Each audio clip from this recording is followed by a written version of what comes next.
రైతులు సేంద్రియ వ్యవసాయంతోనే నాణ్యమైన దిగుబడులు సాధించవచ్చని రాజమండ్రి సబ్ డివిజన్ వ్యవసాయ శాఖ ఏడీఏ శ్రీనివాసరెడ్డి అన్నారు. తూర్పుగోదావరి జిల్లా కడియం మండలం ఎంఆర్పాలెం సర్పంచ్ అన్నందేవుల చంటి సేంద్రియ పద్ధతుల ద్వారా పండించిన పంటలను ఆయన పరిశీలించారు. వరి, పెసర, మినుము వంటి పంటలను సేంద్రియ వ్యవసాయ పద్ధతులలో పండించి నాణ్యమైన దిగుబడులను సాధించి పలువురు రైతులకు ఆదర్శంగా నిలిచిన చంటిని ఆయన అభినందించారు.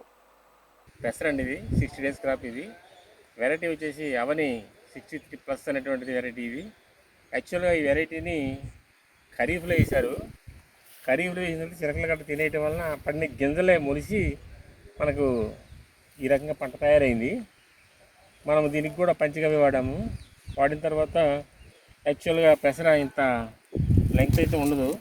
ఇది పెసర పెద్ద కాయ కింద రావటం, పొడుగ్గా రావటం జరిగింది. ఇది యాక్చువల్గా మనం ప్రకృతి వ్యవసాయంలో గొప్ప ఏంటంటే ఇది పూసిన తర్వాత కాసిన తర్వాత ఒకసారి కాసిన తర్వాత చిలకలు తినేసాయి, మిగిలిన బోర్రస్ కూడా తినేసిన తర్వాత నీళ్ళు పెట్టిన తర్వాత మళ్ళీ రీజనరేషన్ వచ్చి మళ్ళీ తిరగబడి కాసిన తర్వాత రెండో పంట అండి. యాక్చువల్గా రెండో పంట మనకి సఫిషియెంట్గానే కాసింది, తృప్తికరంగా ఉంది.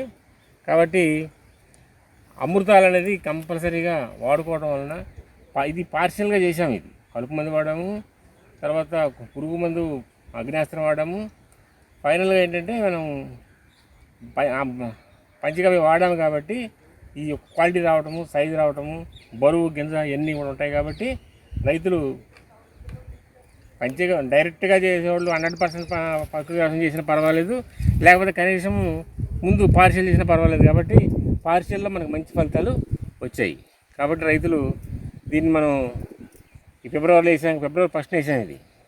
కాబట్టి కొద్దిగా వారం రోజులు లేట్ అయినప్పటికీ కూడా అనుకున్న ఫలితాలు వస్తాయి. యాక్చువల్గా మనం అమృతాలన్నీ వాడితే ఎకరానికి 8-9 బస్తాలు పండించవచ్చండి. ఈ ఏంటంటే ఈ సీజన్లో అంటే టెంపరేచర్స్ కంటే రేజ్ అవుతున్నాయి కాబట్టి బాగా ఉంటుంది. ఈ రోజుల్లో కాయ కూడా పిండి కూడా తయారై వెంటనే ముదిరిపోతుంది కాబట్టి మంచి దిగుబడి వస్తుంది. ఈ రోజుల్లో మంచి ఫలితాలు ఉంటాయి కాబట్టి ఇది మంచి సీజన్ పెసరకి కానీ మినుకు కానీ. అందరికీ నమస్కారం అండి.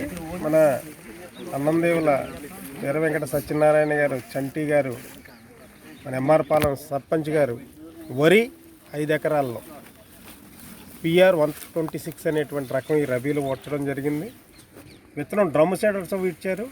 దానికి బలానికి బయోచారు, ఘనజీవామృతం వేయడం జరిగింది. అలాగే కోడిగుడ్డు నిమ్మరసం, పంచగవ్య స్ప్రే చేయడం జరిగింది. అలాగే తెగులు పురుగుల నివారణ కోసం అగ్నాస్త్రం స్ప్రే చేయడం జరిగింది. పంట చాలా బాగుంది. 40 నుంచి 45 బస్తాలు వచ్చే అవకాశం కూడా ఉంది.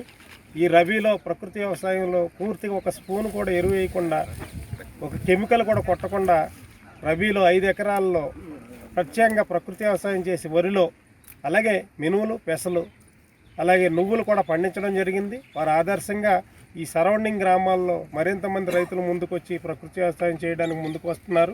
ఈ సీజన్లో ఇప్పుడే ఈ నవధాన్యాలు అనేటువంటి కిట్స్ కూడా రైతులకు ఇవ్వడం జరిగింది. మనం కడియం మండలంలో సుమారుగా 5,000 మందికి ఈ సంవత్సరం ఈ నవధాన్యాలు కిట్స్ ఇచ్చి మరి వారిని ప్రకృతి వ్యవసాయంలోకి తీసుకొచ్చేటట్టు ప్రణాళికలు కూడా చేస్తున్నాం. దీనికి అందరూ సహకరిస్తున్నారు.